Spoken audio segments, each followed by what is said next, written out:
Polemik ijazah Jokowi yang merembet hingga ke skripsi ini ternyata turut mengundang komentar dari Ketua Dewan Ekonomi Nasional Luhut Binsar Panjaitan. Luhut menilai polemik yang terus digaungkan pihak penggugat tak ada untungnya bagi kemajuan bangsa. Luhut meminta semua pihak untuk tidak membuat narasi yang memprovokasi. Jangan sakit jiwa semua, apa yang dibicarakan yang nggak perlu bicara tadi yang inilah yang penting. Dan sehingga Presiden Prabowo jangan dibebani lagi dengan pikiran-pikiran yang nggak perlu seperti itu. Apa sih yang mesti disoalkan, apa masalahnya buat Indonesia, kan nggak ada. Nggak ada masalahnya.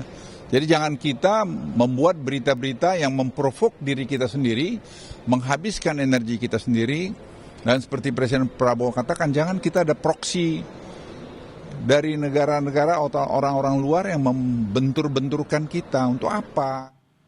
Roy Suryo merespons komentar Ketua Dewan Ekonomi Nasional Luhut Binsar Panjaitan soal kelompok yang mempersoalkan ijazah Jokowi.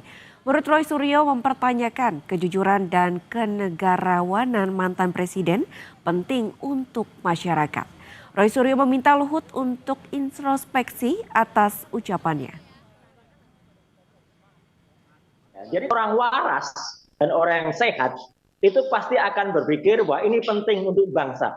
Yang dipentingkan itu bukan soal pembuktian hukum saja, tetapi soal etika dan kejujuran. Itu yang jauh lebih penting. Mana ada orang dalam kasus hukum tapi sebenarnya dia tidak jujur atau tidak beretika. Itu yang sekarang banyak terjadi. Jadi kalau menurut kami, ya mungkin saja orang bisa menang di tataran hukum karena dia menggunakan segala cara, bahkan menggunakan ketidakjujurannya atau licik atau siasatnya.